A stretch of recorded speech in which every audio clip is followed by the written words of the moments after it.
of view, it's like, oh, they just lost a key developer. And then you're like, oh, there's failure chances now are much higher. 100%. And this is why I think your Clarity Pledge is an important thing, because when a brain goes out of the door, if it's a key developer, you lose such a large part of it. Yeah, a good way to start is to ask you to tell about your ventures and maybe about your background for the viewers to be able to connect with you. Sure. You want to go ahead. All right. So I have mostly a background in finance and been in mostly investment banks and hedge funds. And I spent about 15 years in London, in Royal Bank of Scotland and Credit Suisse. And then I moved over to Hong Kong. And in Hong Kong, I worked for HSBC and then a hedge fund called BFM Partners, where I started on the trading floor and then moved into AI research. Right, and you are technical. I am technical, yes. And right now you, I don't know how many years now, but you started a few startups. Maybe you can tell about the success or failures and then where you are right now. Yeah, sure. So I have a few different startups running at the moment. Some are more successful than others, like normal with startups. So I have one that is more of a mentoring website called one-to-one.app, which is mostly for people that are experts in certain things that can guide other people. So for example, there I have one of my friends that's building an airplane, and he teaches other people how to build airplanes. I have one startup called tuliphunt.com.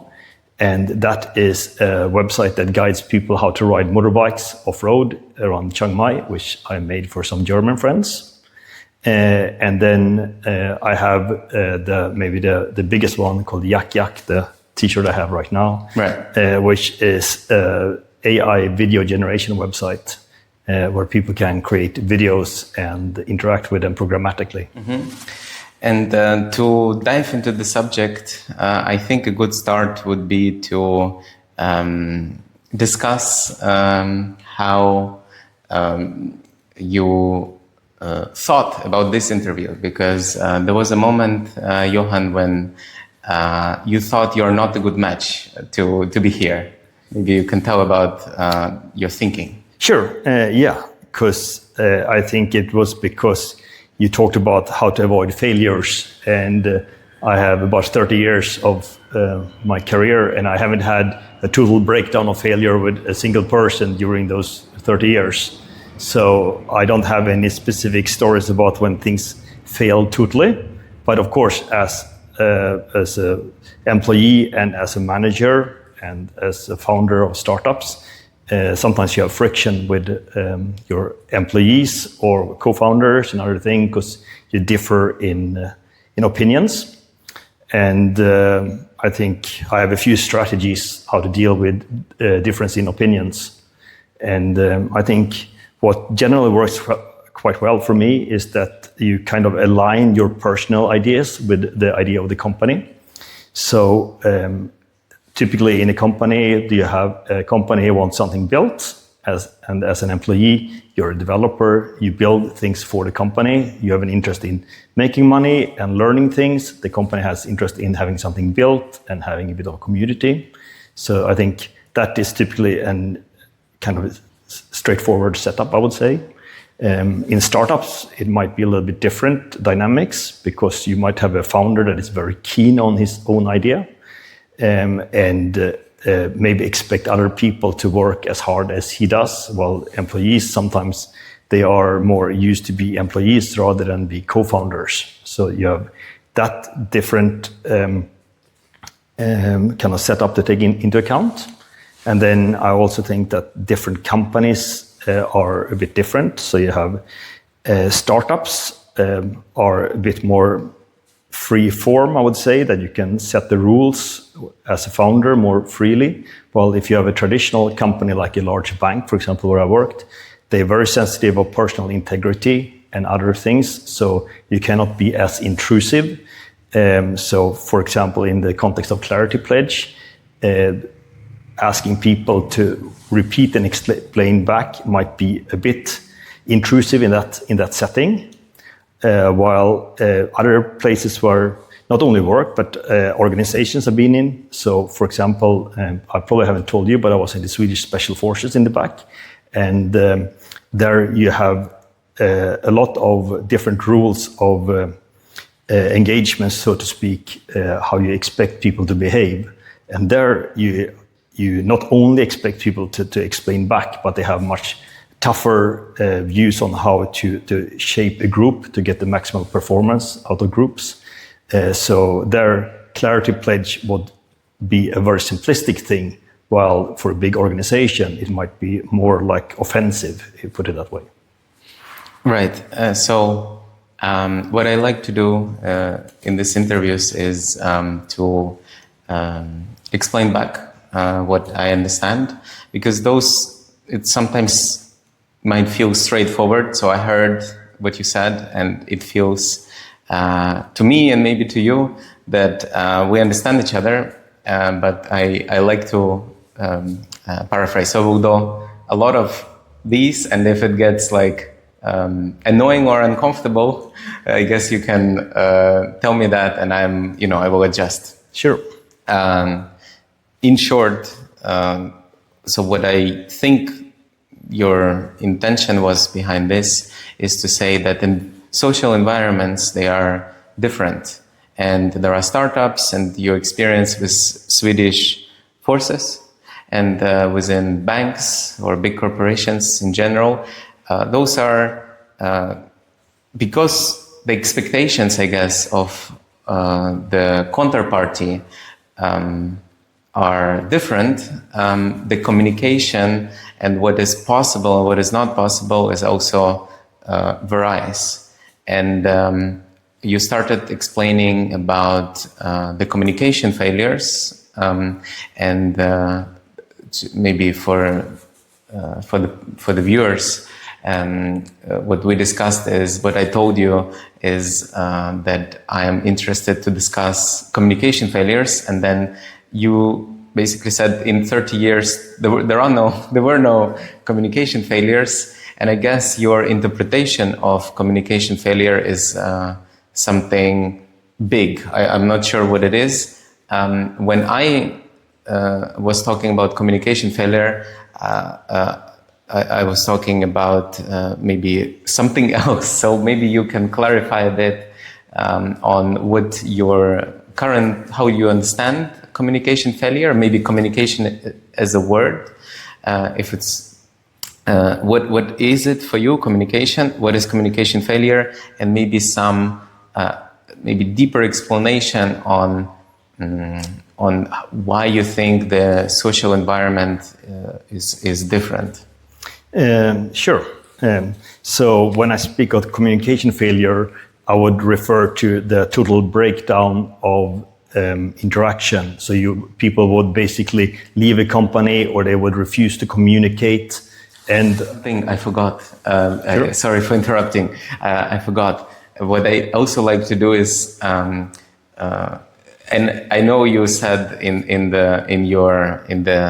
you said a position that you said grading is sometimes unnecessary, but in this interview I like to ask you, the person, to grade me. Sure. So how was from 0 to 10? How much do you think I understood the intention, your intended meaning, when I just paraphrased? So I think you understood me very well.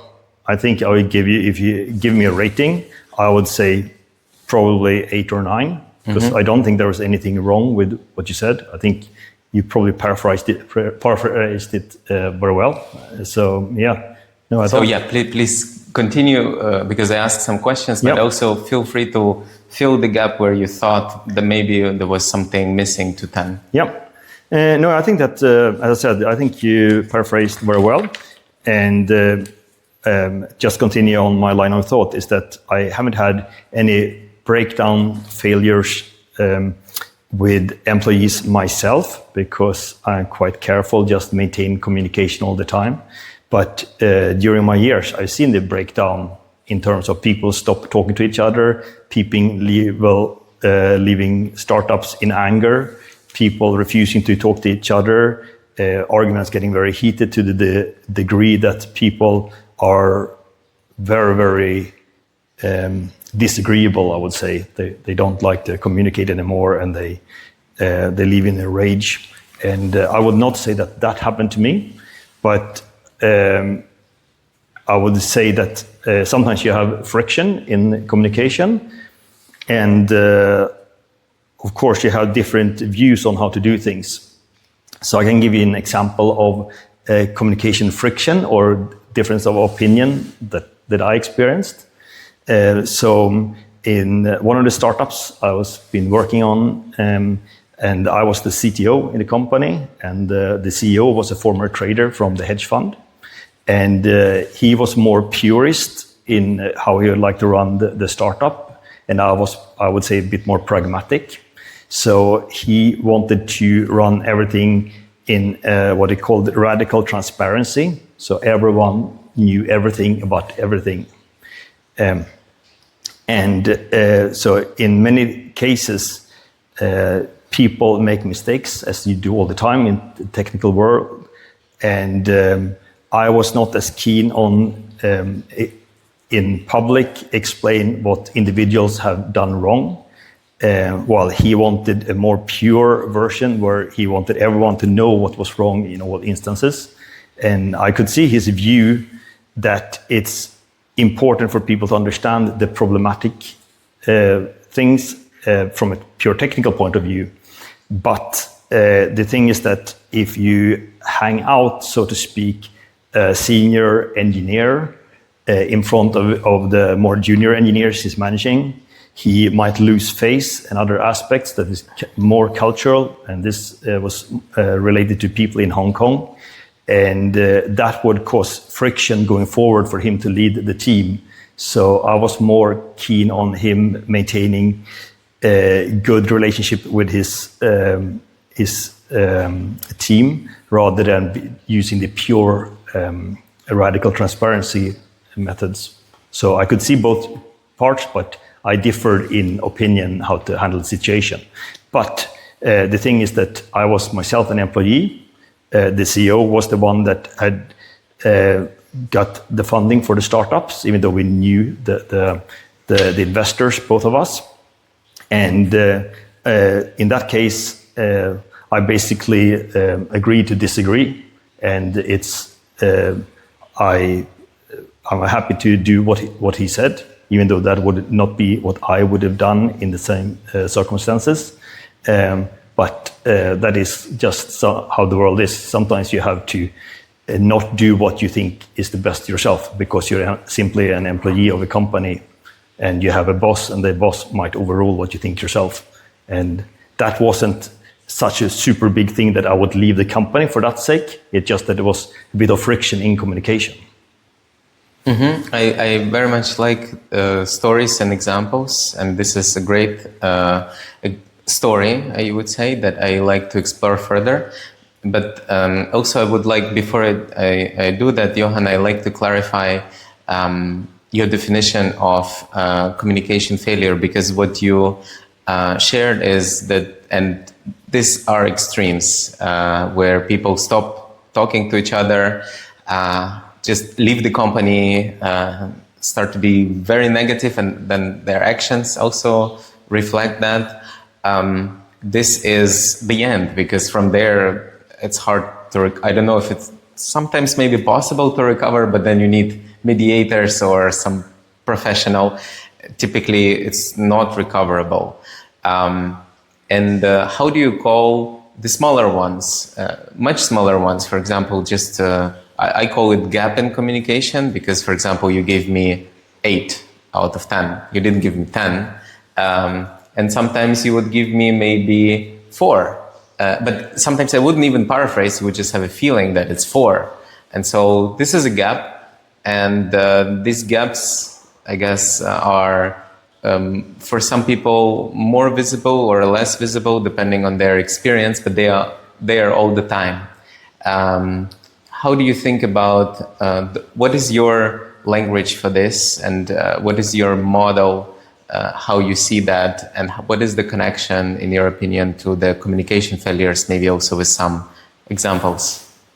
Yes, so I would say, first of all, the number specific thing about 8 would be that I might want to leave a bit headroom up to 10, because that was very short paraphrasing you did. So there might be things that you left out just because you didn't speak as long as I did speak. While I might say that it's not 100% necessary to give a number, I think paraphrasing is an important thing. And it's also, when we speak about background in the military, you're required to do that many times when you give an order. So I was the head of a squad, and you basically give orders to the squad members to do certain things. And there, because it's such a critical thing to do, and it's life and death, it's very critical that you get it right. So there, it's a requirement that they talk back to you and explain back what their mission is, so that you understand that they didn't get anything wrong, because otherwise they might fire on friendlies or anything that you certainly want to avoid. Mm-hmm. And how do you think about the small gaps in the connection to the big failures? So I would maybe use the word friction rather than gap, but I understand what you mean. It's that you're not 100% aligned, but I think that I'm okay with certain misalignments from a practical point of view. I'm very pragmatic myself and not so purist. So, and also emotions go up and down all the time. So one day you might be more aligned, one day you might be less aligned. So I'm not too concerned as long as the gap is small, I would say. There's a certain threshold when you misunderstood and you basically end up carrying out a wrong order, or you're building the wrong thing. And sometimes that is the case as well. That usually ends up being quite expensive mistakes in the business world. And I can give an example of that as well, if you like examples. Sure, please. So I was working on this FX trading app within HSBC in Hong Kong. And the traders that used the app, they were mostly sales traders. So they were talking to external parties, but they were so busy with their job, so they didn't spend much time to outline what they wanted to have as new features. So many times you only get a few minutes here and there for them to explain what they want. Many times they had so little time to explain what they really wanted, so you had to build it first. And then once it was built and they tried it, then they realized that it wasn't exactly the right thing.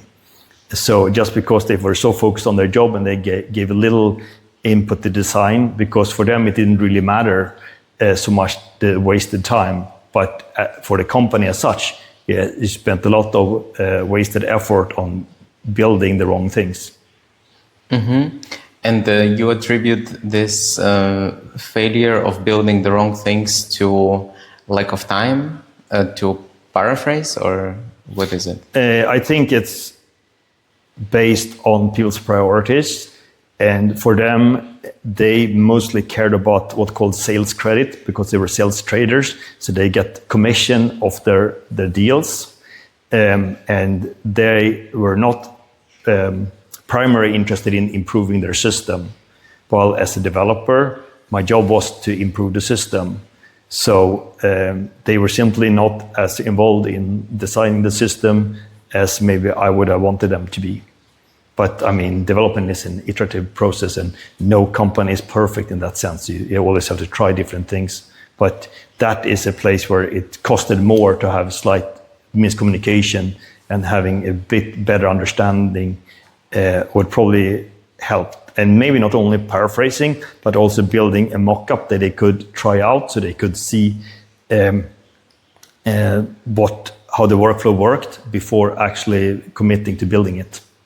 Right. And in simple terms, is it correct if I would say they just didn't want, for different reasons, the incentives were not aligned, but people, it could be because of incentives, or it could be of other things like emotional friction, or something else where people at some point, they just don't want to reach understanding, and then the environment, social environment, is such that they will not be punished. There is no expectation. So if I don't want to communicate, that's my freedom. I don't. Or I communicate as much as I want, or I communicate in the way I want. And so if I don't want to paraphrase, I don't paraphrase. If I don't want to spend more time with you, I don't spend time with you. And then in an organization, from the organizational point of view, there are these frictions between the teams where you would build something and they supposed to be the ones who are also involved, but they are not. Where maybe, if you give me a number again, and then what do you think is missing to 10? Yeah, I think that is quite correct. I mean, as correct as you can explain it back. And I like to explore the conversation with you, because this happens in many, many teams, and as you say, and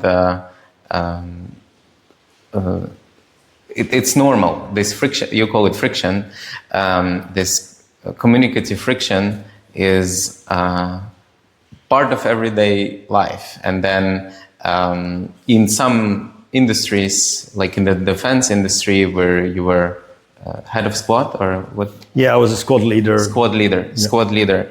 There was a protocol, as I understand. So some things you would be obliged to ask them to paraphrase, and they would have to paraphrase. And there are other industries like aviation and in health industry, where there are these protocols where we know, okay, this decision is critical, so people must paraphrase. But outside of it, it's not. And for example, the conversation between you and this, we were CTO in the, it was a hedge fund, or what was it? Yes. So the startup was born out of a hedge fund. I think it's mostly the personalities of us both coming from a hedge fund that bled into a bit of the startup. And many of the people in the startup might not be used to that very direct way of communicating that people do in hedge fund, that can be very offensive to people because you're just very straight. And that kind of method of communication is also used in the military. So where I was in the military, in the Arctic Rangers, we had not only speak back and paraphrase requirements, but also had very harsh reviews after exercises that would be probably too harsh to implement in the normal commercial world outside the military. But in the military, it's so important to improve every aspect for survival that you can do things that are tougher. So I can give an example if you like. Please, yeah. So in the military, we were operating behind enemy lines. In this specific example, we would be behind the Russian lines. And on training exercises, we're out typically 10 days at one go, outside with no support from any environment in about minus 30 degrees Celsius. And that environment, it's not only cold, but it's also very dark. Was it training, sorry, or a real? This is training for. Yeah. This is just for training, so it's and what happens is, like, when it's very cold, very dark, it impacts the psychology very much on people, and they also have live ammunition, live explosives, so it's a harsh environment. And every time after an exercise, you would come back in and you have a review. It is called a hot seat. And it's a principle that maybe you can even implement in your own business, where you basically go into a room, you send one person out at a time, you have one guy in the room as a secretary, and then the people in the room discuss the person that's outside the room and what he did good, what he did bad, and very raw conversation and crude conversation about him and his performance. Then you bring the guy back into the room, and the secretary is revealing what the people talked about him. That is just to avoid the direct confrontation between the members of the group and the guy. And it makes people a bit more open to speak if they don't have this direct confrontation. But it also very revealing to the person coming back into the room what he should improve and what he did well. And so it's very educational, and I learned things myself from this. I was maybe a little bit too lenient, and as a leader, and I wanted a little bit more consensus in the group. Sorry, what does it mean? What do you mean lenient? I was probably seeking a bit more consensus in the group, so people did what they wanted to do, more aligned with their personal interests rather than just giving hard orders. And that is the criticism I received in one of these sessions. And they did not want to have consensus as much as I assumed. They wanted me to direct them straight to do, because we did not want to think and have unclear orders. So while I thought it was more important for people to be part of the management of the group, but they simply wanted to just have simple instruction that they carried out. And I can understand that from being in a very harsh environment, that it's easier just to carry out and do what you're told. While I, as a leader, thought it was more important that I took everyone's interest into account. So that made me change a little bit the future exercises. So we had a rotating system for every 2 weeks doing these reviews, and that is this hot seat review system is something that might not be as easy to do in big companies, although they start doing things more like 360 reviews now, where you even criticize leaders. Otherwise, it typically just be like the management criticizing the employees. But this is things that are a bit more controversial these days, I would say. Mm-hmm.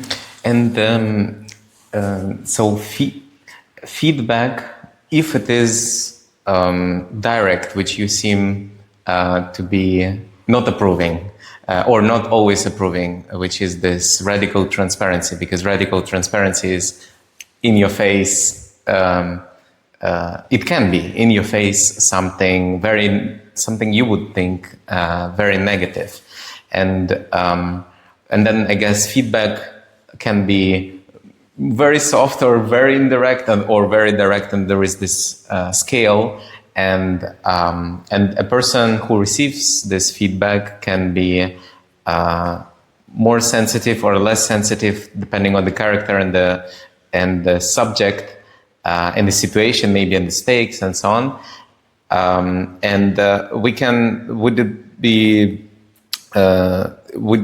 Would you say that those situations are feedback situations, in the sense, if we take the example of, for example, you talked about being on this training in the military, and then you giving feedback to the CEO, and then possibly seeking feedback, or I guess you might have even said that, why you're not giving me feedback, or you tried to fix it, but it didn't work. So seeking feedback is you giving feedback, there was no feedback, or something like that. Are these all feedback situations, or how would you name them? So I think that many situations can be feedback situation, but depends a bit on how thick skin you have. And I think after part military, but also being on the trading floors for 20 years in my career, I developed a bit thicker skin, so I don't suffer as much from criticism. But for example, for the startup in this case, the majority, I would say 90%, were either were sacked or they left on their own accord because they did not agree with the founder. They sacked? They were dismissed from the company because the founder did not think that they were doing the right thing, or they left on their own accord because they did not want to participate in this fairly harsh environment. Well, I'm coming from the same hedge fund as him. I was more used to it, and I didn't take it that harshly. Is it a yes? Do you agree that it's all feedback situations, or where are you on? I'm sure strongly agree. So I would say it's a feedback situation, but it depends on the people more. Some people are okay to take harsher feedback. Some people you have to treat more softly, and it depends very much on the organization what is suitable. And not all organizations are right for all people. So I think there's a match thing.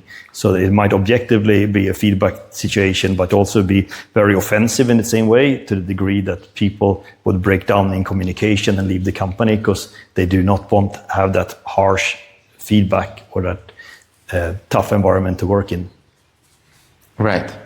And I think you used I'm not sure if I heard you right, but you used this word pragmatist and purist. And then in the situation with the CEO, where you disagreed and you were representing, in this case, everybody else, or those people who were more sensitive, who were not used to the harsh environment. And even in the military, you were representing the people, you were on the side of, let's say, more consensus. You called it more consensus. In that situation, do you remember if you were checking, you were paraphrasing, and was it because he comes from an environment which is super direct? Were you able to directly say, "Can you paraphrase?" And did you do it? I don't think I said directly paraphrase, but we spoke all the time, as in 12 hours per day. So I think we understood each other fairly well, because we paraphrased naturally back and forth without having the kind of ritual of asking for paraphrasing. The ritual of paraphrasing was like explicit modus operandi in the military. So there you always paraphrase out of your operating procedures. But in the startup, I think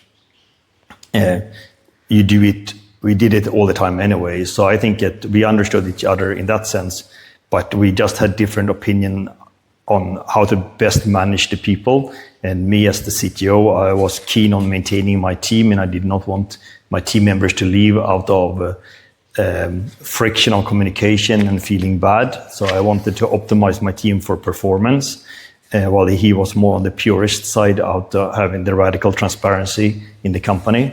But I think it was his startup. I agreed to disagree on that, and I did follow him and explain who did the wrong things. I don't think that is always a good thing to do, and for certain companies, like in this case, people were more sensitive, and as I mentioned, most people left in the company because they were not strictly happy. While in the military, it was actually the other way around. I was the one feeling for the team and wanted them involved, so I was softer, but they told me to be harder. So sometimes you need to calibrate, like, how much do you care about the people and how much do you care about having like radical transparency and feedback loops. Wait, I got confused. I thought that both situations you wanted to be softer and you were told to be harder, or not? So in the military, I was softer, and the members of the team told me to be harder. Yeah, I see. While in the startup, I was softer, but the CTO or the CEO wanted me to be harder. Yeah. So there was like different people that thought differently. Yes. And maybe I'm by nature softer and seeking more consensus, and that might also be why I don't have this breakdown in communications. So it might be inherent in my personality. Right. I guess, and maybe also experience and what you learned over those years. And would it be fair to say that in both situations you had the feeling that you not only communicated, so you spoke up in both situations, and you had the feeling that the person understood you. So the CEO understood you because you were talking 12 hours a day, and then whoever the members, they understood you. Are you sure, or you think they understood you? So I think there's a difference there. In the startup, I think we understood each other because we discussed so much, and then we found out each other's kind of differences in terms of like the cognitive differences of like how we should operate. While in the military, it was different because there you had the protocol to do this hot seat and do the procedure where you force the feedback. So I think that's more the ClarityPledge, where you actually you make a statement that we will communicate this way, and you have a protocol to communicate. So that would be more of the military version. While we didn't have that protocol in the startup in terms of like we have to do this, but we tried a few different things in there anyway, and everything was quite radically transparent. But we didn't explicitly have a protocol saying paraphrase me now or anything like that. Okay, I will double check on this because I'm not sure I heard the answer that I was seeking, Johan, which is, of course, there was no 0 to 10, but if you would give 0 to 10, how much you felt understood by CEO and by the members at the point of disagreement, which number would you have given? So I think in that case, we were mostly communicating first using chat. And when it became a bit more apparent that we had different opinions, then we spoke on the phone, and that just opened up the communication channel a bit more. So instead of like stopping saying, oh yeah, we are now at the 5, we basically changed modus operandi to use phone and voice instead as a medium, and then to raise the bar up to say a 9, 10, not on agreement, but on understanding. Right. So I will paraphrase this one. So when you were in the startup and you communicated over chat, at some point you had the feeling that you understood at 5. When you switched the channel, automatically, without paraphrasing, because there was less of this culture and maybe you could demand it less. So maybe even I would guess there was no paraphrasing, but even without paraphrasing, you got, after you spoke over the phone, you got to the feeling that they understand you at 9. So I would say that the CEO. Yes. So I would say that you do paraphrase, but you don't ask for paraphrasing. So you paraphrase the request, which you do out of your own interest to explain what you want. But there is no kind of request, paraphrase me now. That is what you have in the military. You say repeat. So you give an order, you say repeat, and then the squad member repeats the order. You don't have that kind of protocol in the startup, but natural when you communicate, you kind of paraphrase to make sure that you understand each other. And when you realize that you have slight difference in interest, that's when you switch mode to speak on the phone instead, and to make sure that you raise that level to an understanding of maybe it would be called 9 or 10. And then it comes to the fact that you understand each other and understand each positions. And then it's more a question, how do you deal with having different opinions? And then I think in that case, I'm quite happy to deal with it in the fact that you agree to disagree. So the fact that I might do something that I would not do if it was my own company, because you have someone managing the company and it's their interest and their responsibility to run the company. I would do things that I agree with, but it would be against my own best principles. Mm-hmm. This is great because there are the details here, and these details I think are very important. You said there is no culture of request to paraphrase because you cannot give an order to the CEO, and so of course you could have formulated it more nicely. You don't have to give an order. It's much easier to paraphrase yourself, and you can tell me after how you think about that. But this request to paraphrase, my understanding is even in the soft way, you were not really doing this, and you think maybe it's unnecessary in the startup world, and unnecessary in the sense that in that situation, because I like to be specific, right? So if we talk about that specific situation, you talk to the CEO, he's on the phone, you told him whatever you want to say, and because of the experience you have and maybe your intuition says, yeah, he understood me. And so request to paraphrase is unnecessary because you rely on your intuition and it's good. I would say paraphrasing is very important, but you don't always need to request to paraphrase. People do that naturally, is probably what I would say. So not that everyone does it all the time, but I would say in good communication, people tend to paraphrase anyway, just because it's a good way to communicate. So I think paraphrasing is very, very important. I think we were doing that all the time. So, but not by procedure like in the military.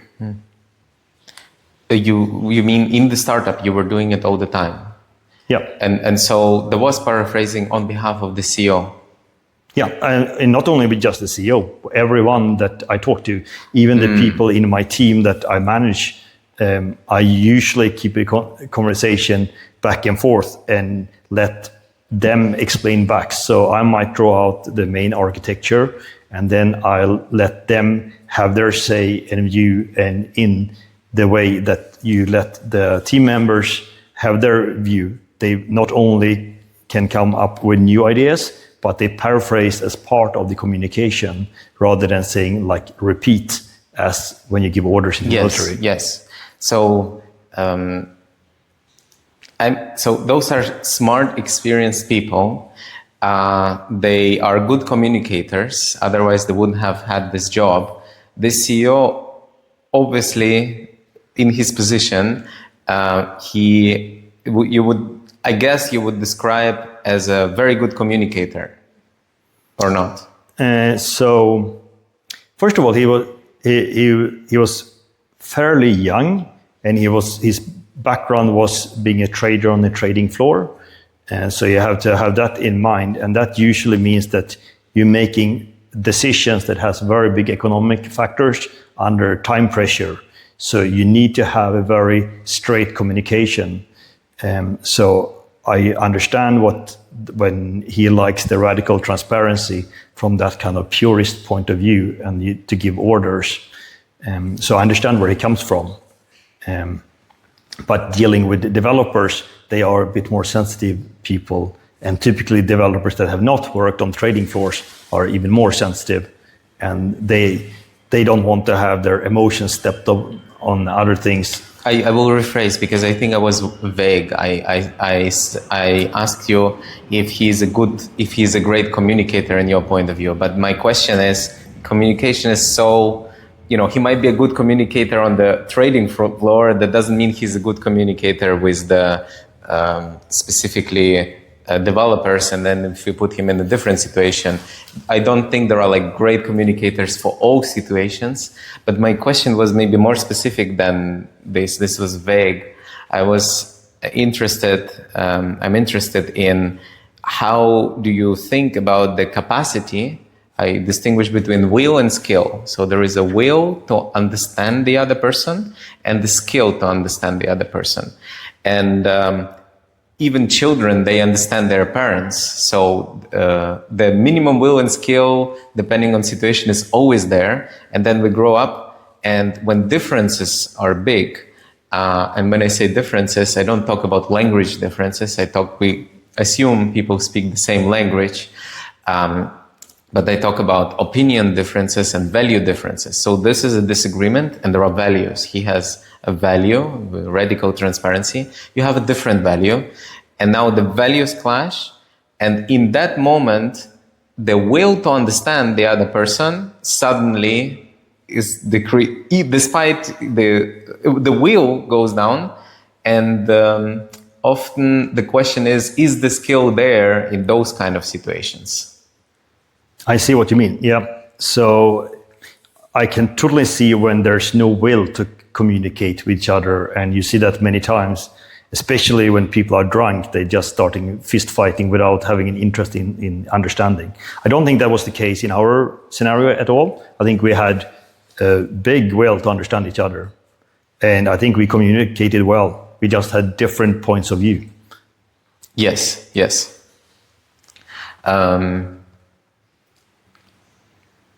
And how do you think about the unknown unknowns in the case of, so this is a case, and I'm not saying it's not true. It could be very well true that you understood each other, right?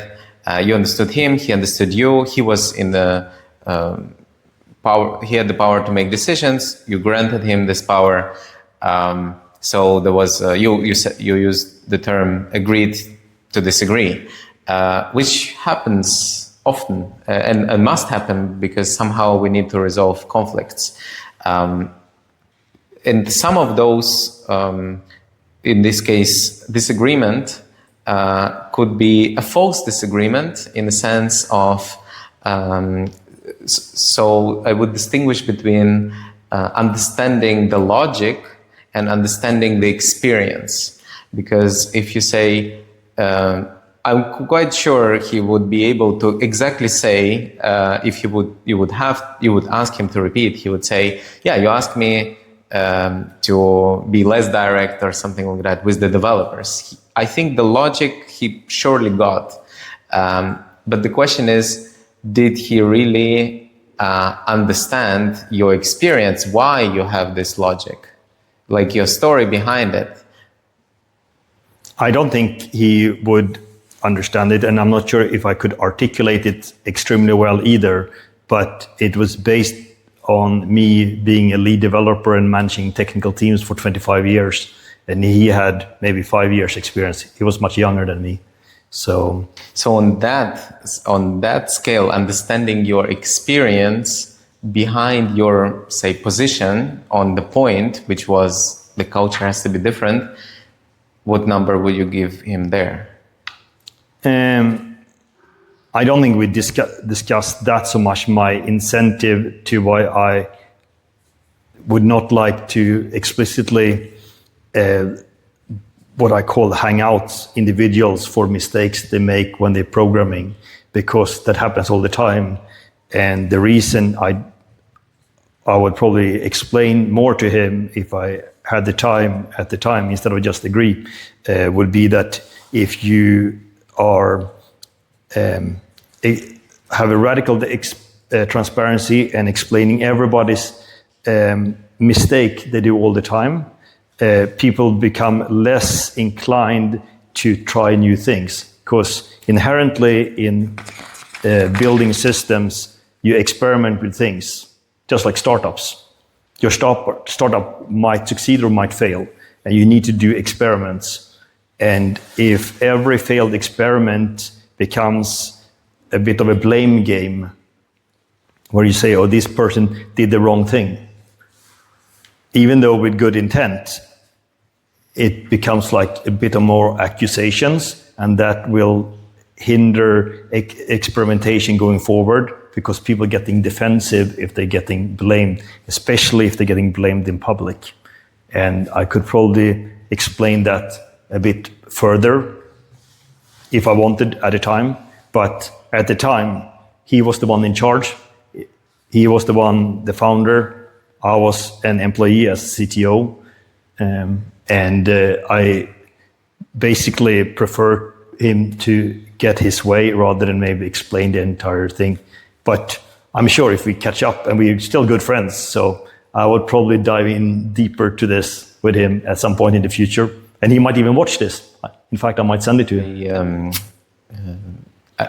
I don't come from the purest. I think I'm not sure I understand how you use the word purist, but the radical transparency. You know that I like this idea, but I never was part of another company where I would have to suffer the consequences. I was like trying to always impose a bit more of that on others, and because of not just professionally, but I like the idea of admitting my mistakes, and then I get confused, like can we not talk about the mistake? And what I learned is a confusion is maybe a better word. It's less blaming, and confusion and clarity. So there was now with the hindsight, Johan, you both, you and him, you saw that people left. You didn't know that would happen.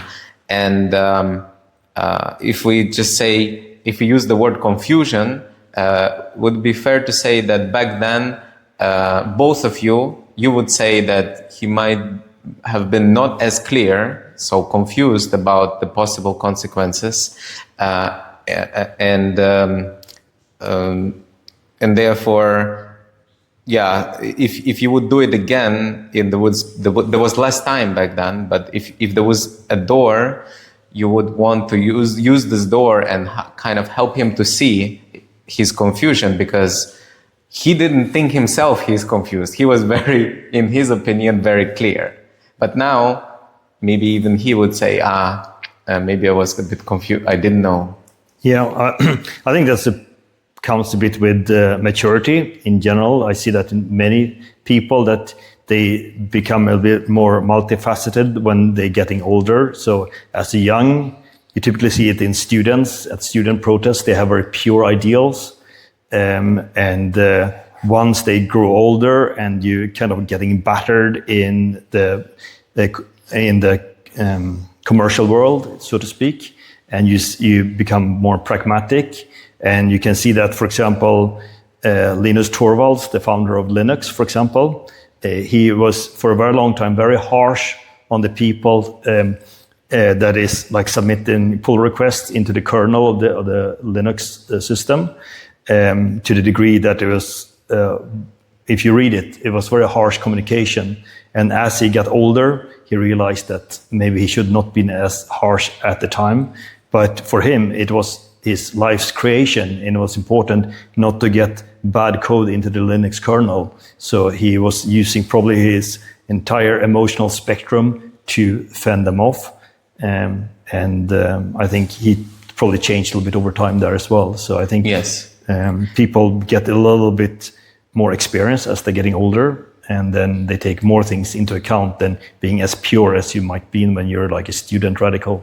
Yes, and what number would you give my understanding of your view when I summarize that, yes, he was confused, and you think that this is normal, it's part of his growth, and therefore, back then you did everything you could, and then he was confused and you couldn't change it, but that's how should I say, part of life. Yeah, so I think that I would give you probably like an 8 in understanding of that. I don't think he would like the word confused though, because I think he thought he was very pure, but he might not have the same experience that I have managing technical stuff. So in that term, maybe not knowing the unknowns, maybe if that is what is the word you think? Would you use the word confused now, or no? Because I think that would be a bit offensive to him. Because I don't think he would call it confused himself. What is the word that is? I think I would use the word just experienced, like in terms of normal life experience. And this is very, very interesting. He is a person who pushes radical transparency, but now you are afraid to use the word confused not afraid, but you fear that he might misunderstand you and then he might be offended. but he's the person who wants to bring radical transparency to everybody else. Yeah. Right, and this is not a misunderstanding, because misunderstanding means I see, or I somehow, it's not an unknown unknown. Unknown is this confusion. Yeah. Yeah, I think like he had a bit of unknown because he hadn't had the experience I had, and I could probably spend more time educating him in that sense. Can I ask how many people left? So yeah, sure. So in total, I managed around, it varied a bit up and down, but roughly 10 people. They were based in the UK, in Ukraine, Belarus, Hong Kong, and myself, I was basically going around mostly in Asia to be in the Asian time zone. But roughly I managed 10 developers. And how many left because of this? So I wouldn't say they left just because of this, but I would say his lack of understanding of developers and treatment of developers made him lose the lead developers after I left. So maybe 3. So as a contributing factor. Well, I would say out of the most key developers, he lost the main key developer. One key developer. The absolutely key one. And I think after that, there were still developers on board, but they were not as key. Like, when you have a development team, some people might be covering 90% of the code base and be the driving part. That is what broke down in the end. And that was a proper breakdown in the terms of what you said, communication breakdown. And so I still had developers on board, but they were less important. Yeah. And I lost key developers multiple times myself as a CEO of a startup. And it's such a painful experience, because what it typically means is, depending on the relationship, that I need to, there is nobody responsible. Nobody can continue the knowledge transfer, and then the new person has a completely different view, and I need to find him, which is a huge thing. Like, if you get like specialized in something, have the right person in terms of culture, getting him onboarded, and now the knowledge transfer, how you do that. So it's not just the salary of this developer, it's like the impact on the startup is like, now from the investor point of view, it's like, oh, they just lost a key developer, and then you're like, oh, there's failure chances now are much higher. 100%. And this is why I think your ClarityPledge is an important thing, because when a brain goes out of the door, if it's a key developer, you lose such a large part of the intellectual property of the company, because it's so much that is beyond what is just written in code or documentation, and modus operandi of the person, personal relationships, all those things that goes off with that person leaving. So I think that it's very, very, very harmful to lose key developers, and that's why I'm so keen on keeping them, and I don't want to use any kind of purist radical transparency that might force them to leave the company. And right now, if I don't know if I can share, is it in Yak Yak, you are hiring? Yes, we'll be hiring. You're hiring going forward. Yes, and maybe some positions maybe not as critical, but you never know. Over time, the person. If the person is smart, then he takes more and more and more, or she, and at some point you're like, oh, that's critical now. So you never know when you hire if it's a critical over time. And you being who you are and not having communication failures, do you think that you can work with anybody? In a sense, because what happened, remember we talked about, I suggested that in my mental model, I think of that as will and skill. And it's not just will and skill with anybody in any situation. It fluctuates, depending on my interests, my mood, my relationship with the person, and the situation in general. The will and skill. So skill is stable typically. Skill in the sense of dealing with somebody where differences are big in terms of opinion or value clashes or interest clash. So skill is typically something people develop and they don't just lose it unless they are like super stressed and didn't sleep well and so on. But will is something that fluctuates very much if the skill, especially the skill and commitment, not there. So sometimes the skill is there, but there is no commitment, and now it's disadvantageous. So I'm like, okay, I will not do it. Being who you are in terms of focusing on making sure that communication works and not having communication failures, does it mean that you see this is not a risk that can happen in your startup, or it could? I think I'm always aware that it's a risk that can happen everywhere. That's why I kind of care about it quite a bit. I don't think it's a big risk for me personally, just from experience that I haven't had that problem in the past. I have a will to work with most people, I would say, but it's just certain people that are more suitable. And what we're hiring for is mostly developer and people that are basically promoting the product and creating on top of the product, of the core product.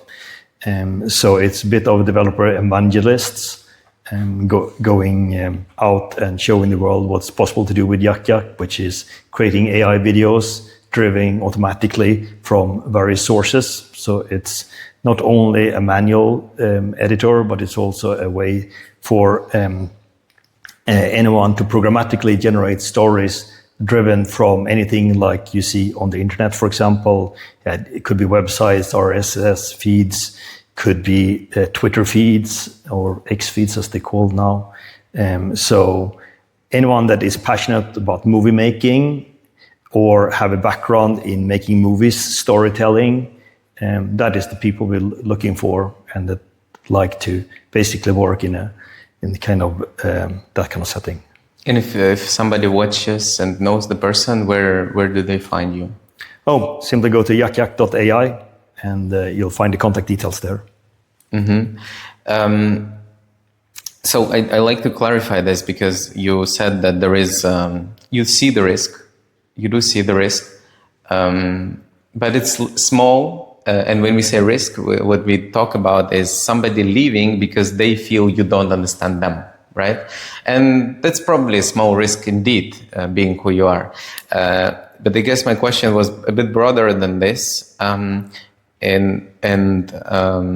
The risk is not only in the over time. If the company grows, it is first not only one-sided in the sense that the person doesn't feel understood. Maybe the person feels understood, but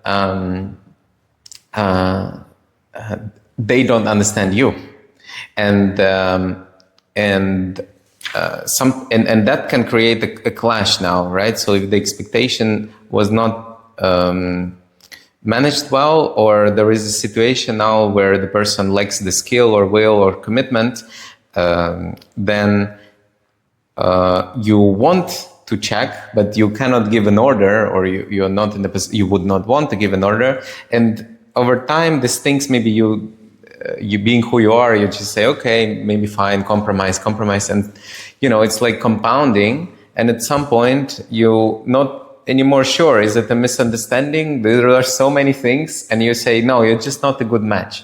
But it started with these small gaps where the person didn't understand you.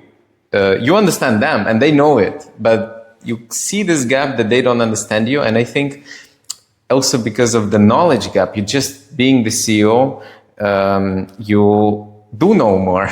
And so the gap, the importance of them understanding you suddenly is very important. And if you don't want, and which I completely understand, you don't want to give orders, how are you supposed to manage this risk of will, skill, and commitment in the future? Oh, I think there's a very good answer for that. And I'm not sure if you've seen it in the past, but I always do weekly one-to-one meetings. And these meetings are not like just for the employee to present to the manager what has been done during the week, even though that is part of it. It's also have a catch-up what is working in the person's personal life as well, what they see, what they want to do in the future, what works well. So you have like a two-way feedback loop on the personal level, which is just you and the person. So a one-to-one meeting every week. So I use that pretty much all my career with individuals just to avoid miscommunication. And the reason why a one-to-one meeting is very important is because then they don't have the fear of saying something about someone else that they might offend. So they would moderate their answer. So they would be more direct communication. So that's, I think, that is basically the solution to that. Mm-hmm. And do you think does it mean, because usually if we say why is it that people lack the will, based on my experience, but also on research I did, I would name 4 big reasons. One is ego. The other is fear of whatever, being judged, or there are many kind of fears, looking stupid and so on. Laziness, it's just like waste of time, and maybe I have other priorities. And then the dangerous one is plausible, I think it's called plausible deniability. Yep. Which means I want to reserve the right to later claim I didn't understand, but I understand very well. So I kind of say, let's not double check because I play these cards. Yep. And you never know because we're all human, we all have those, if this happens. And the person might not be aware themselves. It's not like everybody's like, oh yeah, it's ego now. No, it's like it feels fully right, and this is why it kind of, from the point of view of this person, they're not aware, and it's an illusion of understanding, which I would claim, I don't know, not claim, but I would guess between you and the CEO, it was this situation where one of these 4, or maybe a combination of these 4, maybe some other reason, the person had this illusion that he understands you, but he didn't. And so it might be what makes you think that without anything in place, just by having one-on-ones, how it can one-on-one by itself help you avoid that? So I think you mentioned quite a few things there. And I think starting with the thing that it had the least of risk, I think, is the plausible deniability, which I see is mostly in bigger companies where people writing deliberately emails with possibility to use plausible deniability as a tool. And there's a lot of political wranglings going back and forth in big companies, which I think is very uninteresting myself. That's why I like smaller companies. And I think that was not at all a reason in the startup. I think we understood each other very much, and there was no reason for plausible deniability. I think ego, though, that you also mentioned, is much bigger thing, because as a founder, it's your baby. It's just like yourself, the ClarityPledge is your baby, so you care more about that. And so I think when it's your baby, you care more about it, and you might not want to change because of your baby. I think that is the stronger feeling out of those. Yeah, and this is where those gaps, even being good communicator, they happen, and they happen to good communicators as well, to everybody. And if now I imagine myself in the shoes of the person who you hired, if I just imagine for a second that I don't have this, I was not trained in communication, I didn't go through some harsh experiences, and then and I see you, and you're knowledgeable, and you're passionate, and at some point I know that there may be some problem, but if I tell you directly, then I fear that you might misunderstand me, and then I don't know how direct I can be, especially you being indirect, so you don't model the directness. And so I might withhold because there is no incentive for me to do it, and also no way to guarantee that that you understand me in the way I want. So now I start to put some be less honest, because maybe I don't have this psychological safety. And that means you don't get the critical feedback from the area in your startup. And that means the risk compounds. I think that's, and I think that risk is huge in big corporations, because people might withhold the information for their own personal gains. But I think that is a much bigger risk than in smaller organizations like startups, I think. I don't think in the case of this startup we withheld anything specifically. I mean, I was very early involved, so just months after he decided to start up, he called me up while I was still out traveling by motorbike in India, and to basically start recruitment of the team. So I saw the product from a very early stage. So I don't think neither of us had anything to hide from each other there. But I think the risk is totally real in a bigger organization. And typically, if you're not as much aligned with the founder or the mission, then I think then there might be different agendas at play. So if I summarize your situation, you think that being who you are and the small startup and now hiring for these positions, you don't need, there is some risk in them maybe misunderstanding you, but because of your experience and because of experience mostly, you don't think that you need it right now. And you don't need to manage this risk somehow and then do something more, because it's what happened in the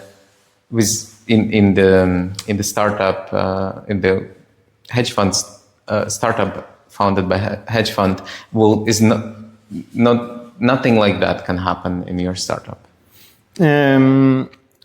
I would say that you're always running a risk, and I think the risk is bigger when the company grows.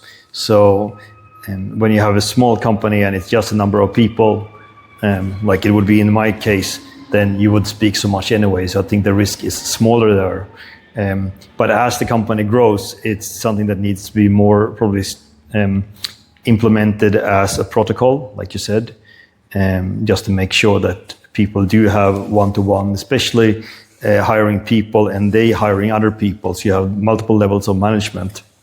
Then I think having one-to-ones with each other in all levels of management is important. Just to cover those cases where you have things drift apart without people thinking so. So having weekly one-to-one, I think might tend to go to solution for making sure that people have their things aligned, and only not for drifting apart for the company, but also the world is changing so much.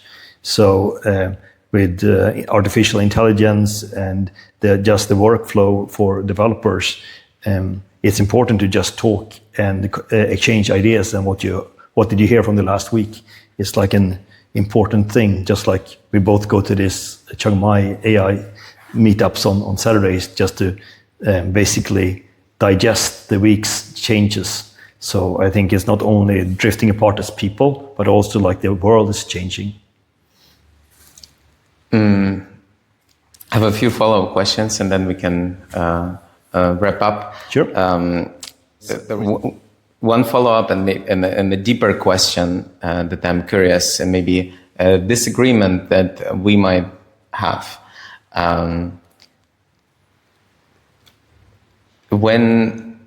Because communication is not only to the CEO, right?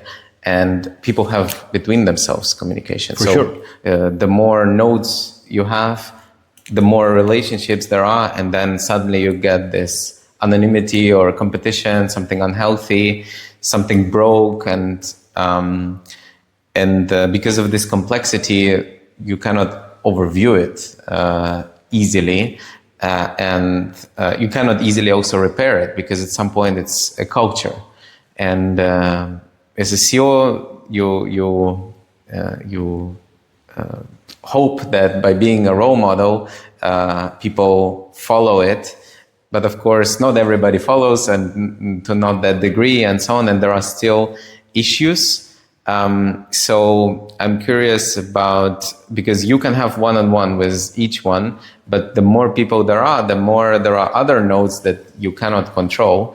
And what is your strategy to make sure that other people who maybe are on the scale somewhere else, you are on this high consensus, but somebody else might not be, the experiences are different. How are you supposed to scale it to other people? Yeah, so that's certainly true that I might be good communicator with my direct line management upwards and downwards, but internally in the teams, they might not communicate very well for various reasons. And I have multiple examples of that happened for the past 10 years for various reasons. So I'll probably explain how I solved that when it was possible and when it wasn't as possible. So when I was working in Hong Kong as essentially the CTO of the AI research lab for the hedge fund, then we had the issue with Hong Kongers versus mainland Chinese. And people here might not be as much aware of that, but as mainland China takes over Hong Kong, they have a different view of how Hong Kong should be governed with the Chinese Communist Party in charge and the Chinese culture, while the Hong Kongers are very proud themselves and they want to maintain their more Western-looking culture. So there's a big rift between the two of them to the degree that they don't like to speak with each other. So in the case of the hedge fund, then I many times had people that were mainland Chinese, I had Hong Kongers, and I had expats, which typically are people from Western Europe and the US. And many times there, you have to set them up in more or less artificially configured teams that included all of them from the different backgrounds, rather than them forming teams themselves. Because if they're forming teams themselves, which they do, for example, they go out for lunch, they only go out with the people that they're very much aligned with. So the mainland Chinese go out with the mainland Chinese, the Hong Kongers go out with the Hong Kongers. That generally worked fairly well, because if you keep multiple teams together and you speak with them all, you see that you don't give privilege to one side, then they could work together. And I think there it worked quite well. In a tougher situation, which happened in the startup, was that we had a lot of developers from Ukraine initially, because they were good developers. And then we started to expand, hiring more developers, scaling up to about 15 people in total. We hired through a Polish company, and they had employees physically located in Belarus. And because of Belarus letting Russian troops go into Belarus and attack Ukraine, the Ukrainian developers did not want to communicate directly with the developers in Belarus. But there were also different scales of that. Some people refused to speak to them at all. Some people were happy to talk to them. That understood that this is like an individual matter, it's not a state matter. So they had stronger opinions, which I understand when you getting bombed from another country. So in certain cases, it worked fine, because they're putting their employment and the company first and their personal interest second. For some other employees, they refused outright to speak to anyone that was anyway connected, and we had to let them go, because if you refuse to communicate, a company cannot work with that kind of people. So I think I communicated very well with the CEO, and I'm still in contact with him, for the guy that ran the provider of developers in Ukraine. So him I communicated quite well with. But some of his employees, they were, for various reasons, more purists, so to speak, which I totally understand from a logical point of view, that if maybe your loved ones getting killed in a war zone, But if that is so close to your heart that you cannot work with other people from other countries that might be associated with the forces that impacting you, then you simply have to let them go, or like you have to work around it somehow. Yes. This is an extreme case where I still explore it myself, how much what I do is applicable there at all, but I must probably come to a conclusion that there are limits. If there are some people, it's not everything is misunderstanding, and if a country is attacking, maybe this is unavoidable that some people they stop communicating, and then this is what happens. But I guess it doesn't have to be that extreme. There are less extreme cases, and communication breaks, and people might feel as if it is an attack, where you would say, this is just normal, just continue. But people have different, you say, thick skin, and maybe they have a thin skin. I'm not sure I heard what specifically can protect the company from that, because with larger and larger scale, you get more and more of that. And not only the people suffer, the business suffers, but also the people suffer. And also your own job becomes much harder to do. Maybe this is one of the reasons why people don't like to go and work for these big corporations. It's I guess I'm curious, because you said I think I propose a hypothesis that the solution that I propose might actually work, and the solution requires a few things, but among them, for example, you and me, if we would consider this solution, if you would manage more people and you would want to do something about it, we would have the disagreement. And the disagreement that we currently seem to have, Johan, is that you say giving numbers from 0 to 10 is a grading exercise. And I would say it is, from my point of view, what helps to distinguish between you understand me well. What does it mean? I sometimes say, people tell me, you understand me well. And they say, okay, what's the number? And they say 5. It's like, wow, that's not that well. That's not that well. So first is just the expression is more clear. And second, maybe more importantly, I don't know if I can communicate it now super fast, but the concise version is, if I hear your number and you hear my number, and there is kind of maybe an expectation set that it's good to give the number, right? So if I'm asking for your number, if you refuse, if you know that everybody knows that it's not good, then you be careful with that. So just giving the numbers, when we make it easier based on expectation setting to give the numbers, when you have these two numbers, one of them is less, right? Typically.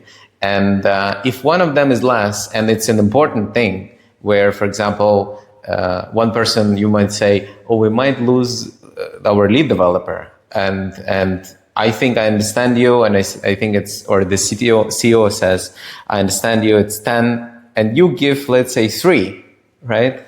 Now, there needs to be a common understanding, not just an agreement, but common understanding of what I call minimum principle.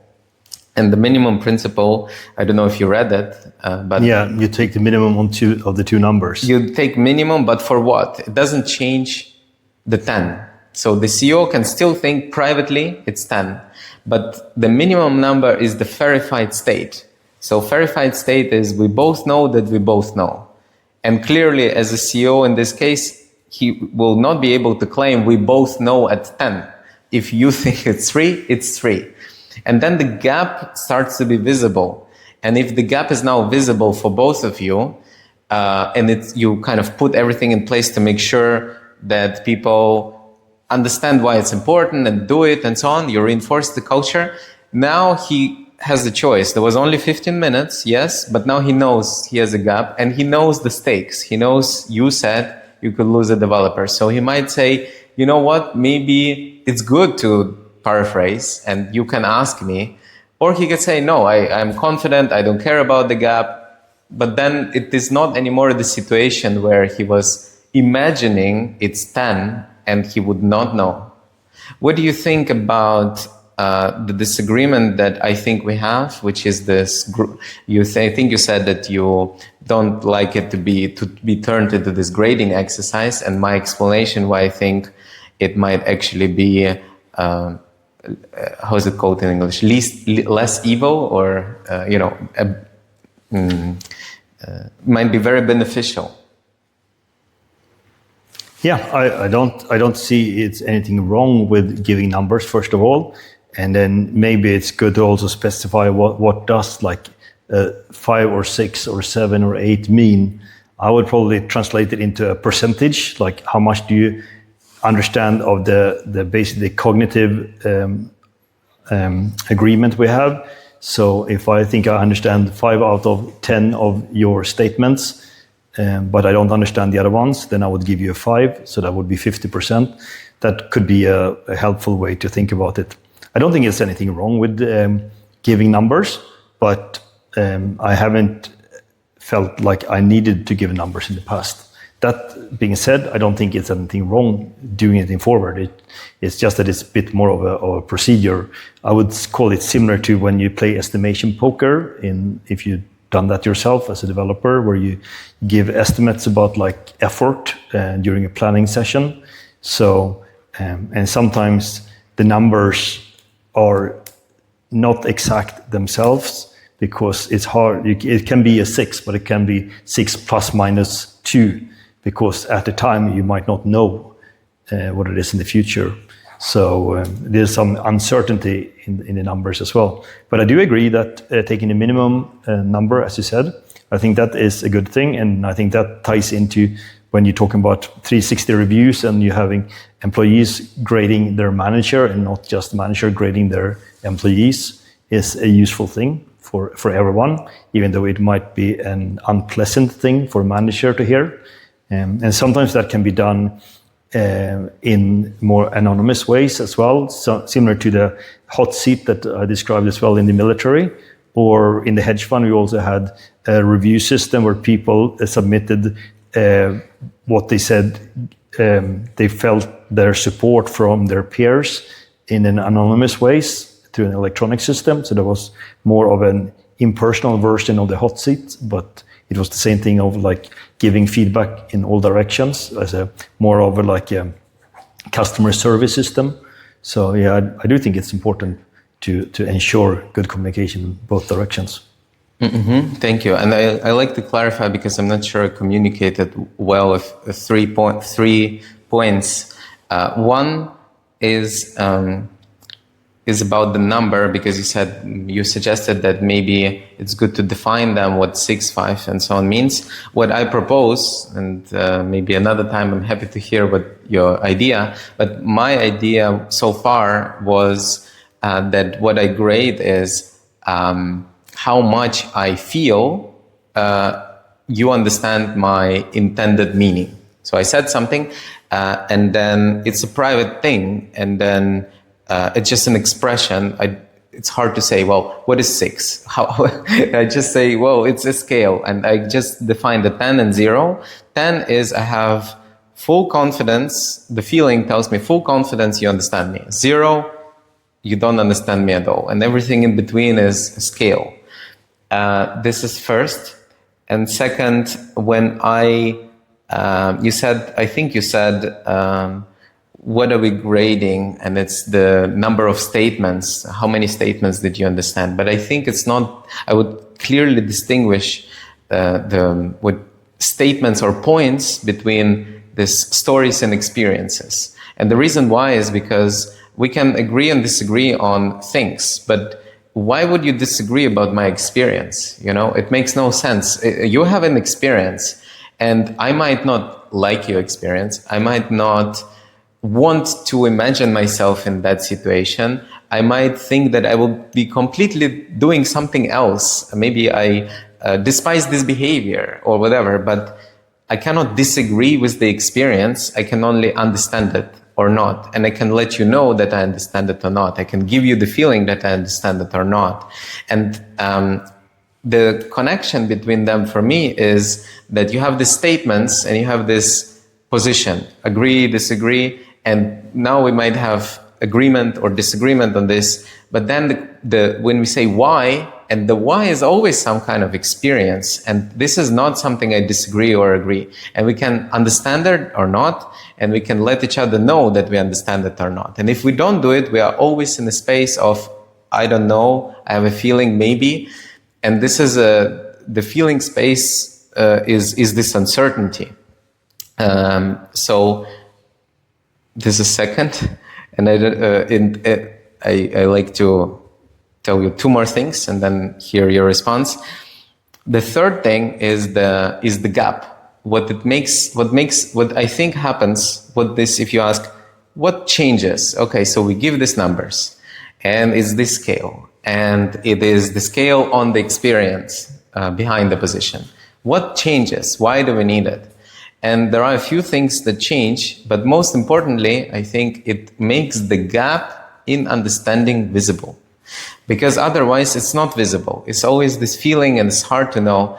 But now it's quantified, it's 6, you know, and it's still a guess. We didn't verify, it's a guess. Maybe it's 2, maybe it's 10. We don't know, but if you hear my number and you accept the minimum principle, you cannot anymore deny there could be a gap. So this denying that there could be a gap starts to be impossible.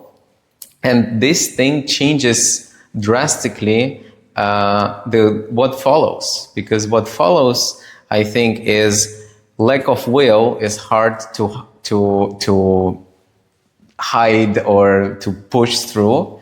And when this changes, the skill starts to be able to improve. You have now a feedback loop. Before, there was no way for me to say, well, why do I need this skill? Why do I need to get better? But now you're like, there is a gap. We are not bridging it. There is a gap. We are not bridging it. So now you can quantify what I call listening calibration, which is the difference between the two numbers. Did I tell you this before? You mentioned it the other week when you spoke in the library. Yes. So just as a reminder, and then I guess I want to hear what you think, but listening calibration is the difference between two numbers. The number so I always distinguish roles. There is a speaker and listener, and it's always directional. As a speaker, I say, well, I think you understand. As a listener, I listen to you. As a listener, I tell you, I think I understand you at 9. And then this is the first number, what I think, how much I understand as a listener. And the second number, after I paraphrase, if I paraphrase at all, what number you give me.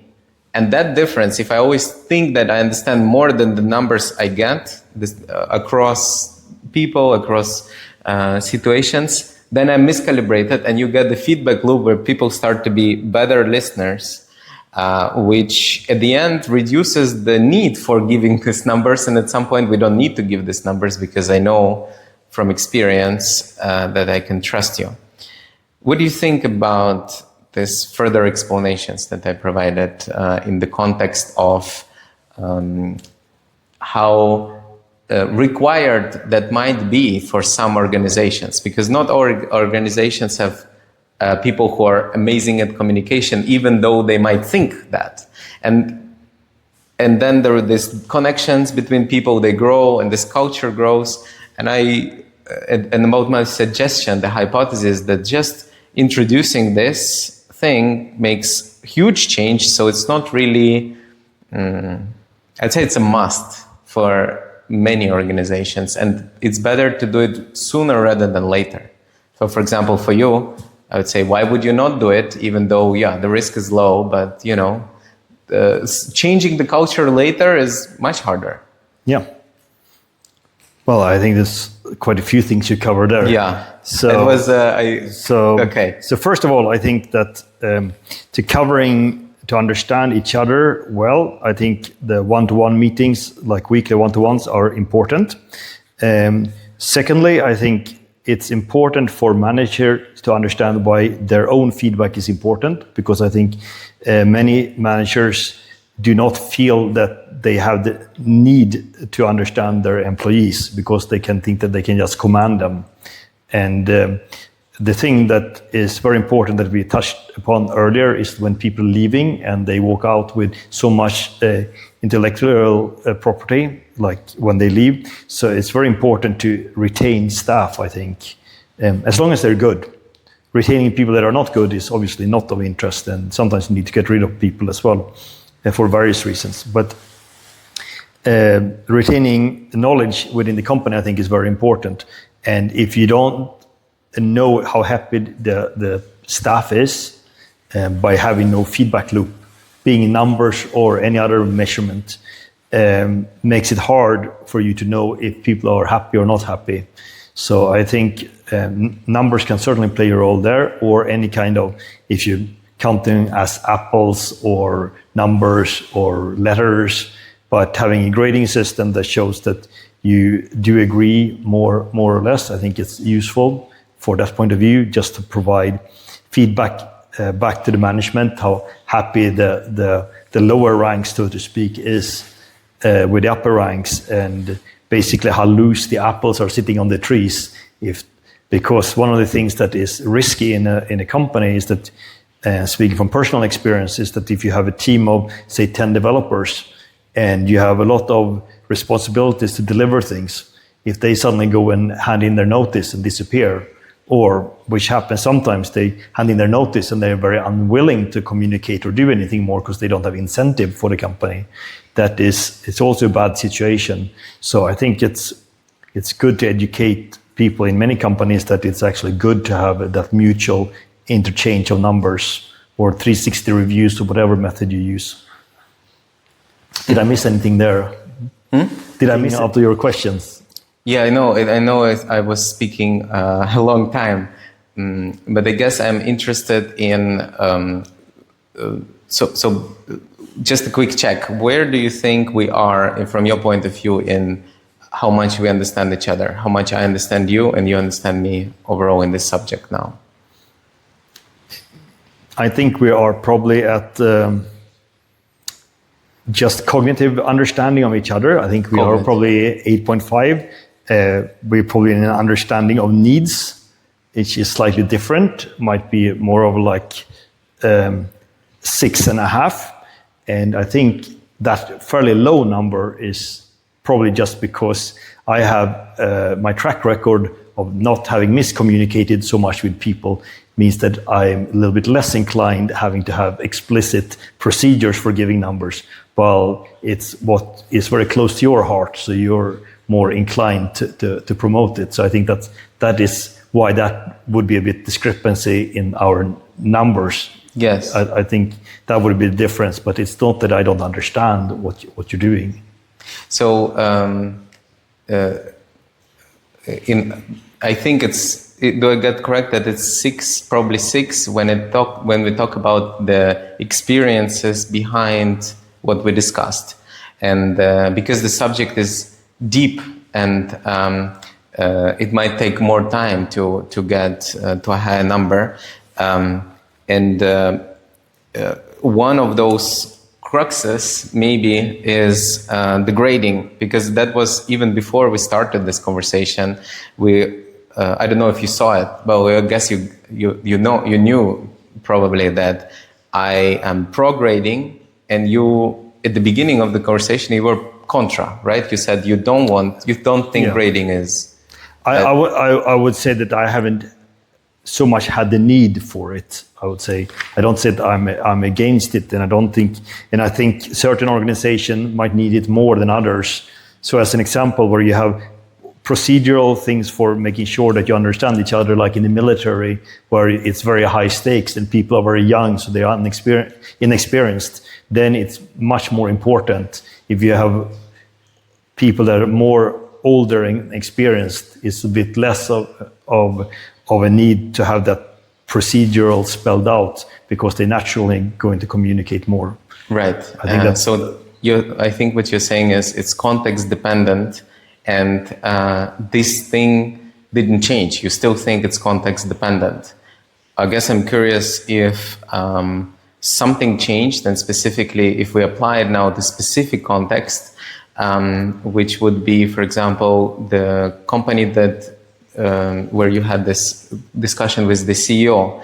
Would you think that in that context for this company that would be beneficial to have it, because maybe you would spot the gap in this specific conversation, that would have given the CEO the knowledge to make about the gap. Maybe that would increase his willingness to bridge the gap, and that maybe would have changed the decision in some extent, and then the lead developer would not left. And and now we are talking about alternative future where maybe the company would be in a much better position than it's now. And I think the answer is yes. I think having had a bit more of input from other people in the company rather than having him dictating things would probably be beneficial for him. So even though he would not have liked other people and maybe liked another way to run the company because he's quite purist himself, it might be more successful, the company, because the people might have felt better and stayed longer. I clarify on this one, because are you saying that introduction of the minimum principle in his company might have prevented the developer from leaving? Yes, I think so. Thank you. It's like an endorsement. I receive it as like an endorsement. And then on the other spectrum of this, because we discussed context is different. So minimum principle in some organizations, but also because being who I am, I like to introduce it into as many relationships, even personal relationships, like with a friend. I would love to have an understanding. I don't need maybe it's signed, even though I'm like, why would you not sign it? but then people are different, and being who you are, how do you reason about the contexts where it is most beneficial? Where is the startup? You say it is beneficial in the startup. Is there some environment where it's even more beneficial? And what about environments that are less beneficial, including your own startup right now, your own other maybe startups you found or participate, and maybe even personal relationships that you have or other people have? Yeah. So I think when you want it contractual, like signing a pledge, for example, that is when you have things that are at higher stake. So example of that is companies where money is involved, or the military where lives is involved, or if you go to medical world where money might not be involved, but lives might be involved. And there are certain things when the stakes are high. And that is when I think it makes sense to write things. In the same way as you sometimes write things before going into surgery to sign off the surgeon for making mistakes and others and so on. Context where I think it's less important is when you more do communication for your mutual interest. So for example, us going out having a drink, we might not need to sign a pledge that we 100% understand each other, because we might go out and have a drink. And even though I don't drink myself anymore, if I would get drunk, I would probably carry even less. So then it's probably even less matter.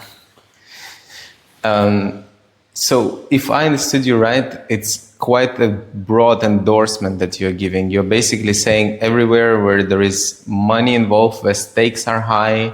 And now with this definition, your startup is inside it. And also even something like military would be inside it. which would surprise me now, because so far I didn't extend the context that far. I also don't have this experience. And then your limitation was on the signing. It was not on the knowledge. So I think what we can you can clarify maybe for me, because there is one thing to sign and another thing is to know that you know and you know that I know, because people don't know. Nobody knows about Mint principle. People don't think about understanding and even communication. Some people say, I'm just a bad communicator. I just accept it. I'm a developer. Why do I need to care? So some people, there is the spectrum. And then how would you, is it correct first that your endorsement is that broad? First. Second, how do you think about the knowledge behind it, and which is a step before signing? Because what's the point of signing something I don't understand?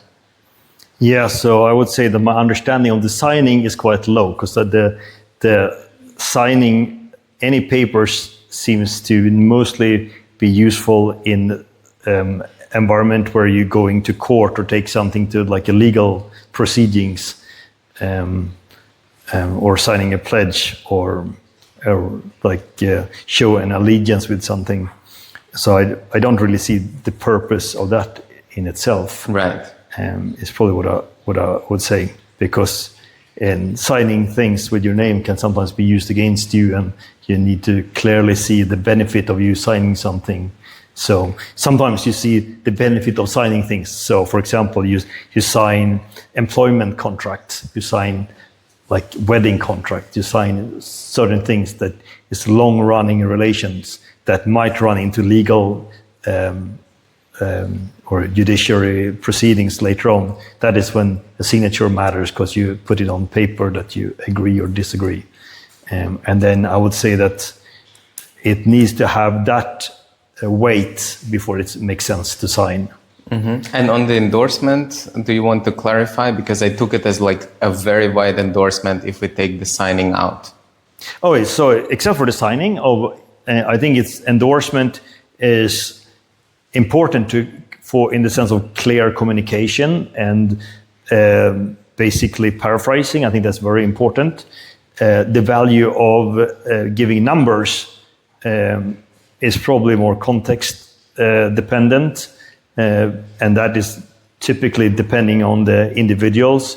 So some people that don't know each other so well, like you and me, we only met a few times, we probably have a larger benefit from giving numbers, while people that I speak to every day, or I know for maybe 40 years, I probably need less of giving numbers because we know each other so well anyway. Yes. How much time do you have? Because I thought to explore, we can explore these few topics, like take 15 minutes more. Yeah, sure, it's fine. Okay, because I think there are some meat there. One is about the context of when I suggest to give these numbers.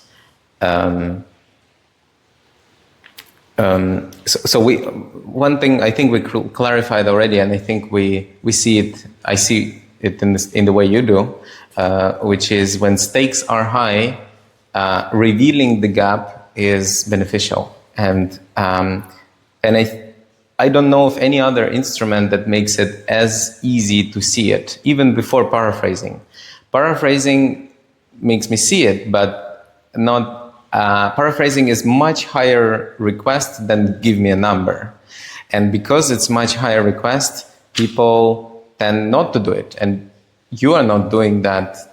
You're not that comfortable doing that because you know, now I'm talking about you, but you can correct me, but I think you are not doing it because you know that other people take it sometimes badly and you're not comfortable to put them in the position. Yeah, I think the other way around. I think giving a number is much more explicit. Paraphrasing, you don't need to say like repeat, like they say in the military. You can more softly ask like, what's your opinion and how do you understand this?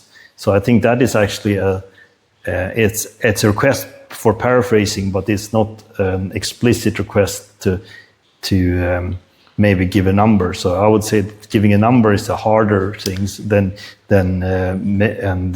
maybe letting someone explain something in their own words is maybe a softer way to do the same thing and might give you more context than just a singular number. Interesting. I didn't think about that yet deep enough, but I guess it's also depending on the context. Who gives the number, why he's giving the number, what he thinks this number is, and the context that I am imagining. So of course, I think if I just come to a person I barely know, and I say, can you paraphrase, or I say, give me a number, or can you give me a number, how much you think you understand me? I don't know what makes, I don't know. You might be right that he can receive it as more uncomfortable and so on. But in terms of just time investment, the number is just one sentence, just like one word. Paraphrasing requires to show what is behind it. And if I see the whole thing behind it, I see much more than the number. I see, I maybe not know exactly what you think it is, but I see the whole thing. And because I see the whole thing, I imagine if people think about it a bit more, I don't know how they are on the first impulse, because something unfamiliar, they react negatively. But if they think about it a bit more, giving a number is probably easier to agree on than, for example, to always follow the instruction, paraphrase, and I paraphrase. Yeah, I mean, giving a number is maybe quicker, but it gives you less information. Well, paraphrasing in your own words, that is more like a proof of work. If you're talking about the crypto ledger, then it's like you definitely show that you've done the work to understand something. While giving a number, you can just say any number which is convenient to you. Yes, and that's correct. This is now deep in the wheels, and I guess there are many more objections to this you might have or other people might have, and also many that I didn't think about. But to answer some of those,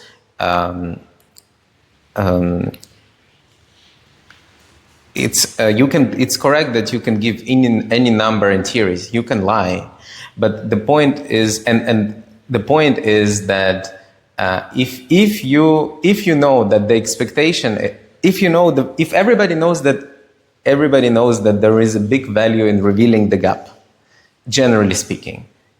And we all know that sometimes it's beneficial for all of us not to. But for the collective, it's good if we do. And then we agree that this is the easiest way, is just to give the number. Because if we agree on repeating when the other person asks, it's just not reasonable in the context, in all the contexts, because in many contexts there is no time. I wish to know, but I will not ask you, even though there is an agreement. And because there is no time, I just want to have a sense, how big is the gap? So we don't pretend there is no gap. You give a number, I give the number, we know what it means. We now know there could be a gap, super fast and easy. I think as a tool, it could be useful. So say in the setting where you... No, it's okay. Yeah.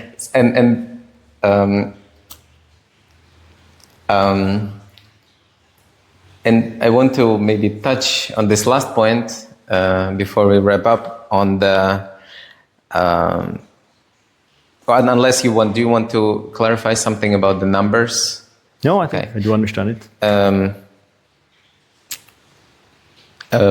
On the signing, so far, I think you think that this would be beneficial in many organizations, correct? I think when there is money or lives at stake, signing might be beneficial. If it's just you going out with your friend for a drink, it might be less important. Yeah. That is my... Yes. But that is probably because I have a limited understanding what signing the pledge would mean. And I appreciate that you said you didn't say you disagree. You said you think you understand you have a low number of understanding what signing means. Correct. And this This is great. I think my intention is to bring it to more people, to distinguish between validity of claims and understanding of claims, and how are you supposed to, because many people very fast, we have a feeling, agree, disagree. Nobody needs to teach others to agree and disagree. But then, do you agree about the right thing? Well, right now, it might feel it's a disagreement, but we didn't discuss what signing means. What is signing? So maybe I clarify shortly what it is, and then I hear your feedback. Yeah. The word signing might not be the best word, but it's like because people associate with signing a legal document.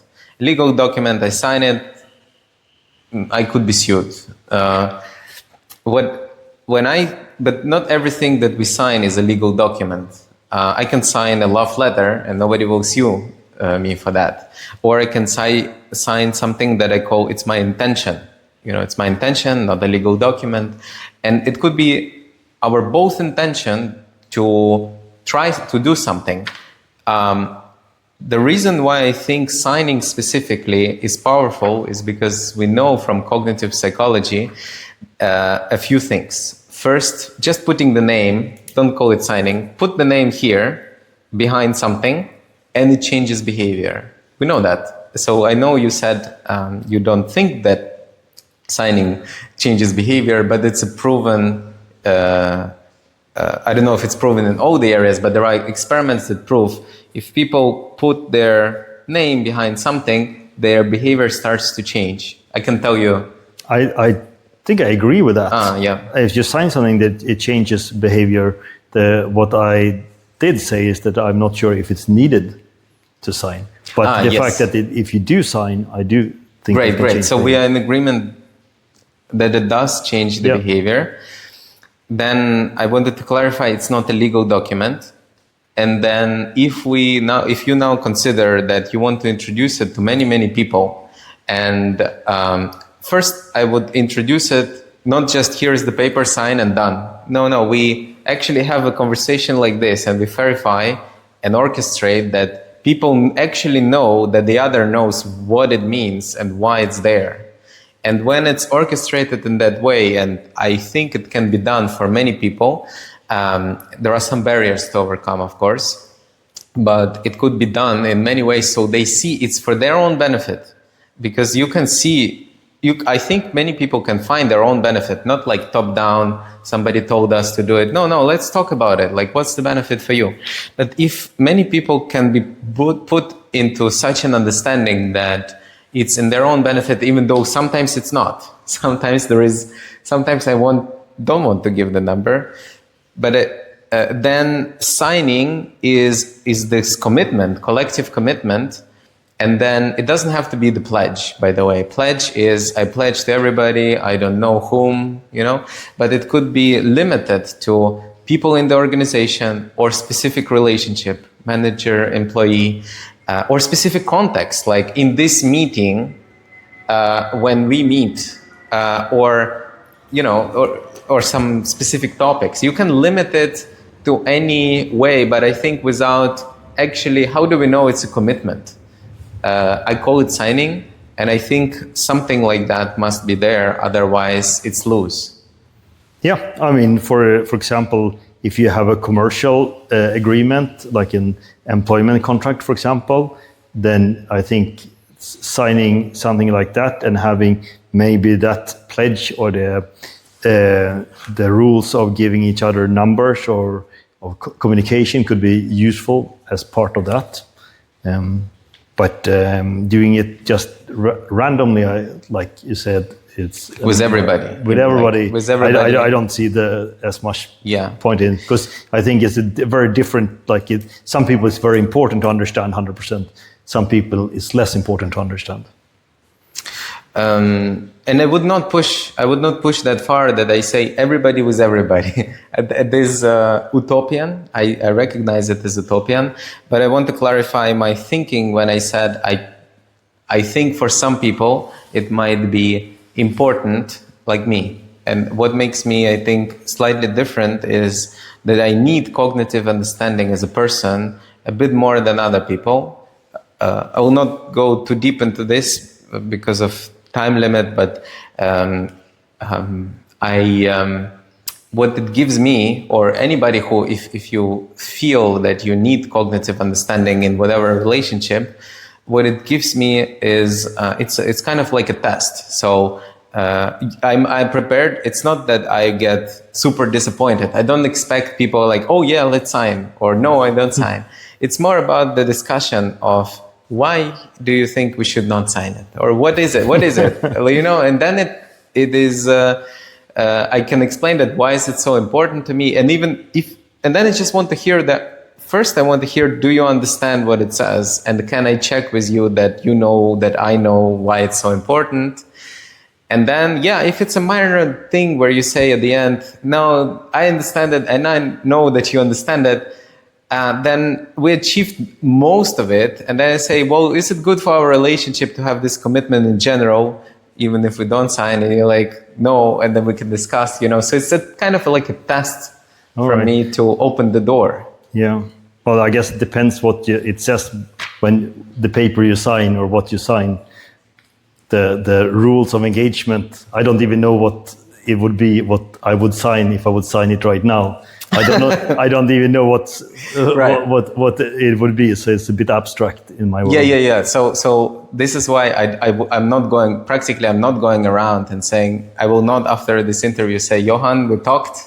Here's the thing. Let's sign. It makes no sense. But with people where I feel the stakes get higher, and with friends, I sometimes feel the stakes get higher, and it's not that I need the signing, but I need this to talk about something, and it's the shortest version, and we could sign it, and I would say that if we think about our friendship, not just go and drink, but also there are some stakes to it, now money starts to be involved at some point, even in friendship. So it's not like fully separated. And then you say, well, it's money that are involved. Let's make sure that when shit hits the fan, we follow this. And there are some minor details, but I guess I wanted to explain this point of view to say why I think it might be applicable in a bit more cases. But if we wrap up, do you have anything to add or to correct or to, I don't know, how do you feel about this conversation? Oh, just interested to hear your ideas, and I'm always interested in people having startup in various different ways, and this seemed to be like a bit more unusual and less technical startups than I've been involved in myself, so it's just very interesting to hear your thoughts. Thank you. And something that you at the end want as a call to action for the audience, something to, it doesn't have to be a product or service, it can be just an idea, some information, or anything that comes to mind. I don't know. Well, if you're interested in AI video generation, come to us at yakyak.ai. We're hiring. But otherwise, I think I'll just have to thank you for the interview, and thanks for having me. Yeah, thank you. Right.